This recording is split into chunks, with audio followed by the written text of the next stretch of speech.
చుట్టూ నీరు, దాని చుట్టూ మడ అడవులు, పక్షుల కిలకిలలు, చేపల పలకరింపులు, ఎటు చూసినా పల్లె జనం, ఎక్కడ చూసినా మత్స్య సంపద ప్రత్యక్షం.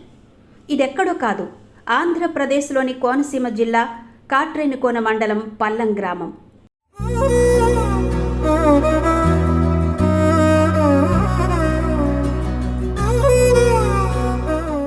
ఇది కాట్రేనికోనకు 9 కిలోమీటర్ల దూరంలో ఉంది. ప్రకృతి ప్రేమికులకు స్వర్గధామంగా నిలుస్తోంది.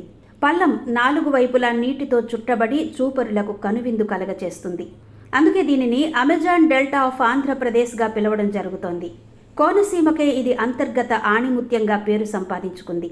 సుమారు 10,000కు పైచిలుకు గ్రామస్తులతో నిండి ఉన్న ఈ గ్రామంలో ఎటు చూసినా పల్లె వాతావరణం కనిపిస్తుంది. ప్రజలు ఎక్కడికి వెళ్లాలన్నా నడక, సైకిల్ మాత్రమే ఉపయోగిస్తూ సాధారణ జీవితం జీవిస్తూ ఉంటారు. బయట ప్రాంతాలతో పెద్దగా సంబంధం లేని ఈ పల్లం గ్రామాన్ని అందరూ పల్లం ఐలాండ్గా పిలుచుకుంటారు.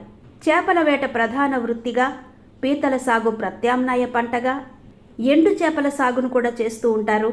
ప్రకృతి సృష్టించుకున్న ఈ సుందరమైన పల్లం ఐలాండ్ ప్రస్తుతం సమస్యల వలయంలో చిక్కుకుంది.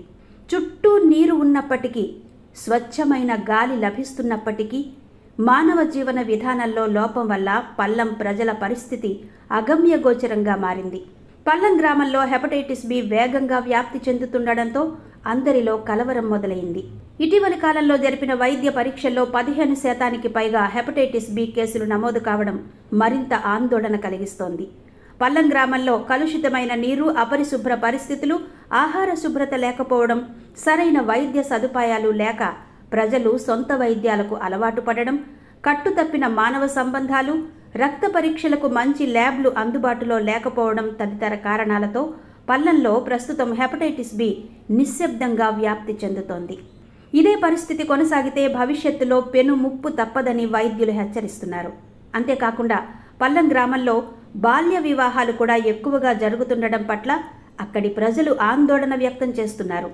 సరైన విద్యా సౌకర్యాలు లేక అనేక మంది బాల కార్మికులుగా మారుతున్నారని వారంటున్నారు.